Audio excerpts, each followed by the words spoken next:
You know that very specific, slightly ridiculous visual? You're sitting on your couch for 15 minutes wearing this rigid, glowing plastic face mask. Oh, totally. You look like a sci-fi movie villain. Exactly. You look completely absurd, but you sit there completely still, hoping that this light alone is going to magically erase breakouts, soften fine lines, and, somehow do all of that without the peeling or the mess of harsh chemicals.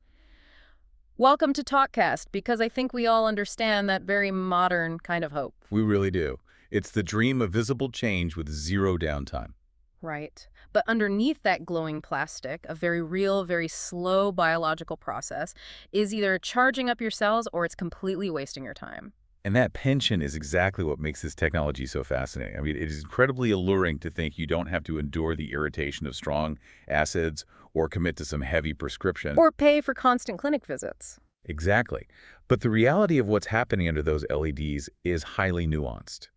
These masks are certainly not a scam, but they are absolutely not magic either. They operate on a principle called photobiomodulation, which occupies a very interesting space right in between. I want to dig into that word, actually. Photobiomodulation. Because to figure out if these masks really work, we have to break down the cellular mechanics. Light just feels so intangible to us. Right, we're used to rubbing a physical cream into our pores and feeling it tingle. Exactly. We aren't used to just basking in a glow and expecting structural changes to our face. I get what you mean. The mechanics are super counterintuitive, but they are grounded in solid biology. These devices use light-emitting diodes LEDs to project very specific wavelengths of light directly onto the skin. And we should clarify right away, this is not the same as UV light. That is the most crucial thing to understand. This is entirely different from ultraviolet light.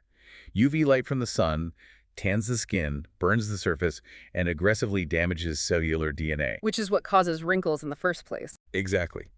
LED therapy does none of that. It is non-thermal, meaning it doesn't burn or heat the tissue in a destructive way. The basic mechanism relies on the fact that different colors of light, which are literally just different wavelengths, penetrate the skin to entirely different depths. And trigger completely different responses, right? So the color you see isn't just an aesthetic choice by the manufacturer. That's the key point. Yeah. The color is the actual mechanism dictating how deep the treatment goes. Take blue light, for instance. Blue light has a very short wavelength, which means it acts superficially. It just hits the surface. Right. It hits the uppermost layers of the skin, the epidermis, and it stops there. But if you move down the spectrum to red light, the wavelength is longer. Red light travels deeper, passing through the epidermis and down into the dermis. And then there is near-infrared light. Yes. Near-infrared light is actually invisible to the human eye, and that penetrates deeper still. It reaches the foundational layers of the tissue. That's a useful way to look at it. You have blue light working on the roof of the house, dealing with the immediate weather on the surface. I like that. While the red and near-infrared lights are down in the basement, working on the foundation and the structural integrity. But you still haven't explained the mechanics. When that red light hits the basement, what is it actually doing to the cells? Let's look at the red and near-infrared light first. When those specific longer wavelengths reach the dermis, they interact directly with the mitochondria inside your skin cells. The power plants of the cell. Exactly, the power plants. These light waves actually stimulate an enzyme called cytochrome C oxidase. And when that enzyme absorbs the light, it ramps up the production of ATP. Adenosine triphosphate. Right, which is the raw cellular energy your body uses to function. I see. So it is literally giving the cell more fuel. Yes. Think of your aging skin cells like a smartphone running on 1% battery in low power mode. They are surviving, but they aren't repairing anything or running any heavy apps. That is a perfect analogy. So the red light acts like a wireless charging pad. It penetrates the cell, hits the mitochondria, and charges the battery back up so the cell has the energy to start manufacturing things like collagen and elastin again. You nailed it. You're jump-starting the cell's natural regenerative capabilities. You are giving the fibroblasts, which are the cells responsible for building collagen, the energy they need to get back to work. That makes total sense. Now, blue light operates on a completely different mechanism. Remember, it stays on the surface. Its primary target is the specific bacteria that cause acne, known as Cutibacterium acnes. But how does light kill a bacterium without just burning it with heat? It acts almost like a Trojan horse. Those acne-causing bacteria naturally produce compounds called porphyrins. Okay. When blue light at a very specific wavelength hits those porphyrins, it excites them. And this excitation causes the porphyrins to release oxygen-free radicals. And bacteria hate oxygen. Exactly. Because these bacteria thrive in an oxygen-deprived environment, like a clogged pore, that sudden burst of oxygen-free radicals is highly toxic to them. It essentially destroys the bacteria from the inside out, safely and without any heat. That explains a lot, but let me push back on this a little bit. Go on. If blue light is so incredibly effective at causing these bacteria to self-destruct, why doesn't everyone just buy a strong blue light mask and throw away all their expensive creams? That is a very valid question. I mean, why do we still bother with salicylic acid or messy topicals if we can just use a blue light to zap the problem away? And that leads right into one of the biggest misunderstandings about light therapy. The reputation these masks have for clearing acne is highly generalized in their marketing. Hmm. But the biological reality of what we just discussed is incredibly narrow. Tell me more. Because blue light only targets that specific bacteria, it is primarily helpful for a very specific type of breakout, specifically mild to moderate inflammatory acne. You mean the classic angry red pimples? Exactly. The red pimples and pustules that are actively inflamed and driven by that surface bacteria. For those specific blemishes, blue light, sometimes combined with red light to reduce the accompanying redness, can absolutely help calm the lesion down faster. But there is a catch. A big one. Light therapy is completely ineffective against comedonal acne. It will not do a single thing for your blackheads or your whiteheads. Because those are clogged pores driven by dead skin and sebum, not just a bacterial infection. Right. And it gets more specific. If you suffer from deep, painful hormonal cystic acne or severe nodular acne, an LED mask is simply not going to reach or resolve that issue. I hadn't thought of it that way. Yeah, those breakouts originate far deeper in the skin, and they're driven by systemic hormonal fluctuations, not just surface bacteria. That's probably why you see so many furious reviews online. People buy these out of sheer frustration. They have deep, painful cysts, they spend hundreds of dollars on a mask hoping for a miracle, and then they assume the entire field is a scam when their cysts don't vanish. That's exactly it. They are just using the wrong tool for the job. The results for acne are notoriously mixed, precisely because consumers are treating totally different types of acne with different devices on different schedules. So how do the professionals view it? Skin specialists universally view LED masks as a complementary tool. They are the assistant, not the manager. The heavy lifting for acne still needs to be done by standard treatments. Absolutely. Benzoyl peroxide, topical retinoids, or prescription medications handle the root causes and the cellular turnover. The light mask is just a gentle, optional addition to that established routine to help manage the surface inflammation. That makes perfect sense. It's an add-on, not a replacement. But while acne is a big draw, I think the loudest hype around these glowing masks is the anti-aging promise. Oh, definitely. Everyone is looking for that fountain of youth, which brings us back to the red and near-infrared light. We touched on that in what happens to your body at 30, especially when it comes to skin at that age. Yes, that transition period. Right, people start noticing those fine lines, the collagen production slows down, and they desperately want a non-invasive way to handle it. And that's where the conversation gets incredibly interesting. The marketing claims sound exaggerated, but the science behind red and near-infrared light is actually quite robust when measured correctly. Because it genuinely improves fine lines. Yes. We know that these deeper penetrating wavelengths can genuinely improve fine lines, rough texture, and overall skin recovery by charging up those fibroblasts we talked about earlier.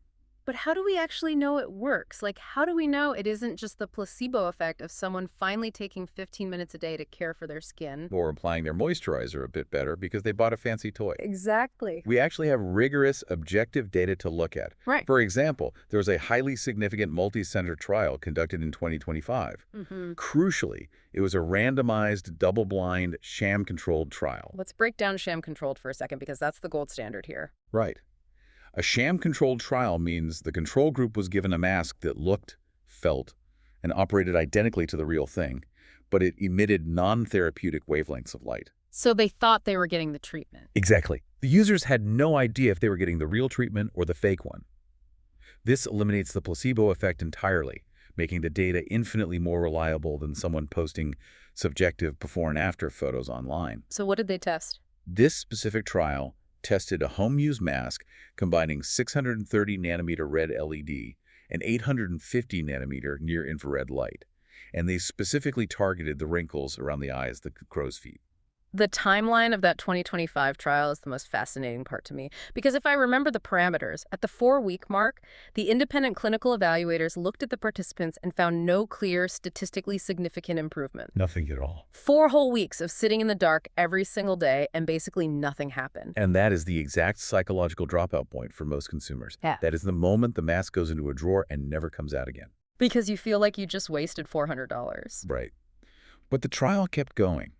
It wasn't until the 8-week mark that the results finally became statistically significant, and the improvements kept building, peaking around the 12 to 16-week mark. Wow. By week 12, those independent evaluators noted genuine wrinkle improvement in 86.2% of the people using the real mask.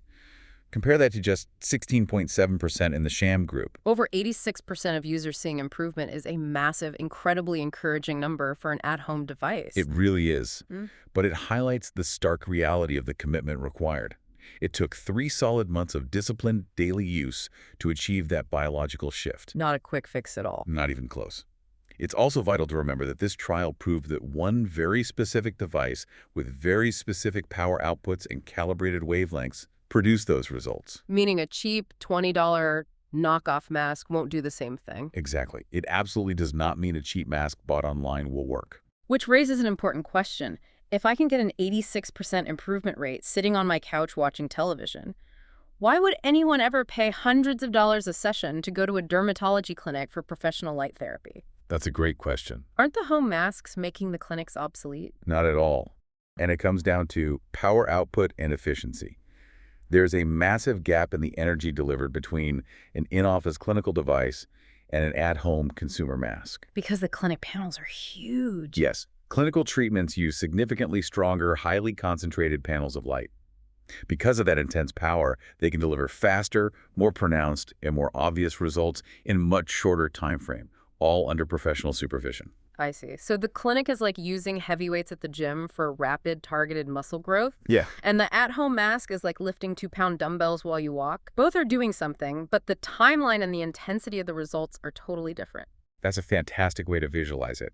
The at-home masks are intentionally weaker. They have to be. So they're safe for the general public to use completely unsupervised. Because people make mistakes. All the time. Because they are underpowered by design, the biological changes they produce are much slower and far more subtle. To get results from the at-home devices, you have to treat them exactly like brushing your teeth. A boring, unglamorous, daily consistency. Exactly. If you use it diligently for months, your skin will likely look calmer, a bit smoother, and more even. But it's a gradual, cumulative shift, never an overnight transformation. And that brings up a really critical point about safety that I think gets entirely overlooked. Because these at-home masks are marketed as weak, gentle, and non-invasive, consumers just assume they are 100% risk-free. Which is a huge misconception. People think you just strap it on, fall asleep, and wake up glowing. But gentle doesn't mean harmless, does it? No, it absolutely doesn't. While photobiomodulation is generally very safe, there are real risks that consumers routinely ignore. The most common side effects are mild and short-term. Like what? Temporary redness, a bit of dryness, maybe some flaking or mild stinging known as erythema. Those usually resolve quickly on our own. But there are much more serious risks to consider, particularly concerning your eyes. Right, because you are literally strapping bright LED bulbs a centimeter away from your eyeball. Exactly. There have been documented reports of retinal damage resulting from prolonged direct eye exposure to blue LED light in particular. That's terrifying. It is. The structures of the eye are incredibly sensitive to that specific short wavelength. Using the recommended blackout goggles or eye protection isn't just a suggestion from the legal department. It is a critical safety measure. So you can't just leave your eyes open, stare through the bright lights, and scroll on your phone every single day? No, you will accumulate risk doing that. That makes sense. And what about how the light interacts with the other things we put on our skin? Because modern skincare routines are essentially amateur chemistry experiments now. That is so true. People are layering 5 different serums before they even put the mask on. That's another major area of concern. There are numerous instances of people experiencing severe burns, blistering, and intense rashes when using these masks improperly alongside aggressive topicals. Like acids. Yes. A common mistake is combining the light with strong exfoliants or prescription retinoids. For example, using a medication like tretinoin. which accelerates cellular turnover. Right. It naturally makes your skin highly sensitive and prone to peeling.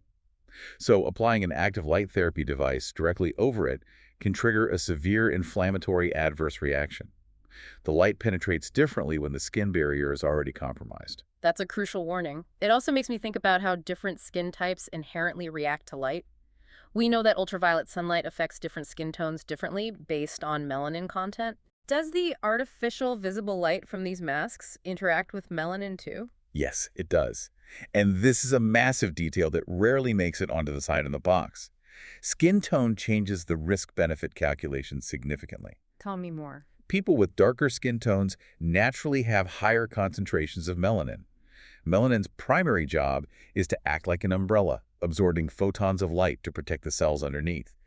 And melanin is highly reactive to visible light, not just UV light. I see. For individuals with melanin-rich skin, exposure to intense visible light, particularly the blue and red spectrums, carries a much higher risk of overstimulating those pigment-producing cells. Which causes dark spots. Exactly. This can trigger hyperpigmentation, melasma flare-ups, or unwanted dark spots. Yeah. It doesn't mean people with dark skin can't use LED masks safely, but it does mean they need to be far more cautious. How so? They might need to limit their exposure times, avoid blue light entirely, and potentially favor near-infrared light, because near-infrared is invisible and doesn't trigger melanin in the same reactive way. That is a huge gamble for a consumer, especially since clinical trials for these devices historically underrepresent people of color, meaning the baseline safety data might not accurately reflect the risks for a massive portion of the population. That's a very fair point. Which leads me directly to the marketing of these devices. If there is a genuine risk of hyperpigmentation or retinal damage, it makes you wonder how these companies get away with slapping an FDA-cleared sticker on the box and calling it a day. Marketing departments love that sticker. Right? Because when a consumer sees FDA-cleared, they naturally assume the government has rigorously tested this specific mask and officially verified that it cures wrinkles and eliminates acne safely for everyone. That assumption is perhaps the single biggest misconception in the entire beauty tech industry. FDA cleared is absolutely not the same thing as FDA approved. What is the difference? When a device like an LED mask gets FDA clearance, the manufacturer isn't submitting years of clinical efficacy trials. They are merely demonstrating to the regulators that their new device is substantially equivalent to a predicate device, meaning another device that is already legally on the market. Wow, so they're just proving their new mask is similar to a light panel that was cleared 10 years ago. Exactly. The clearance process is primarily focused on baseline safety.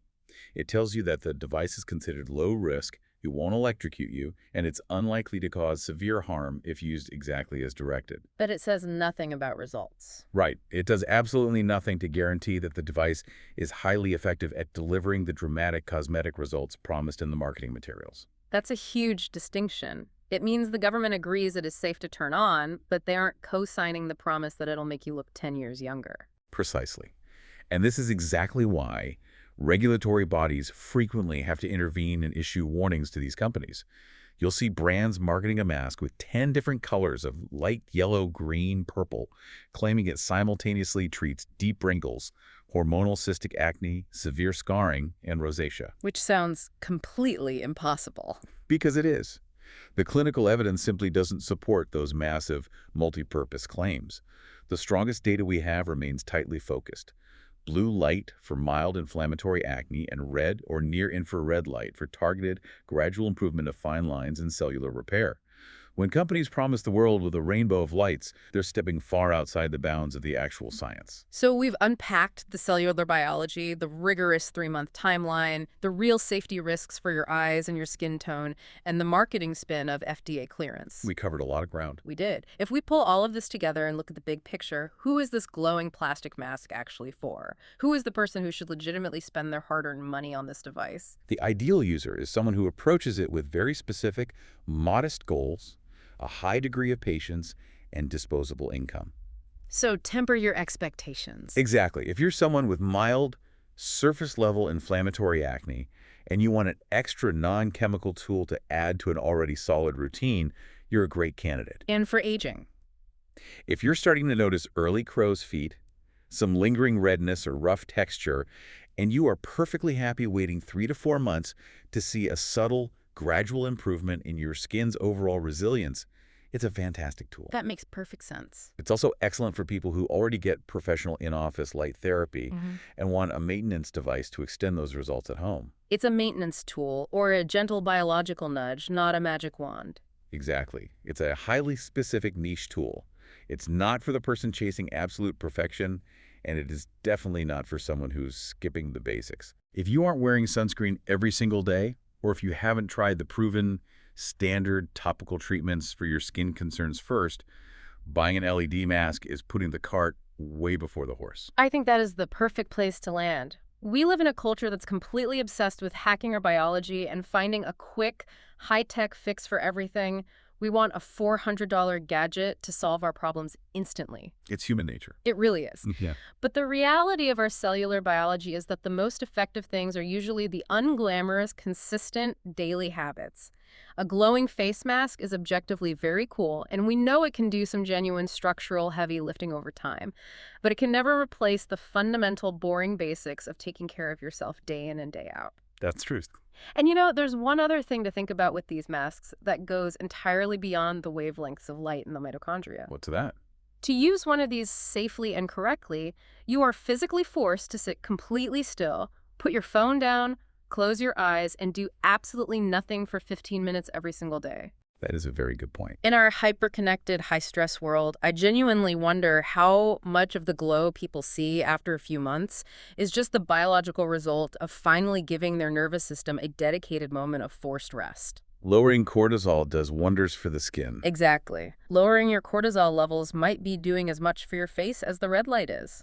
Something to think about the next time you're sitting in the dark, glowing like a spaceship. Thanks for listening to TalkKast.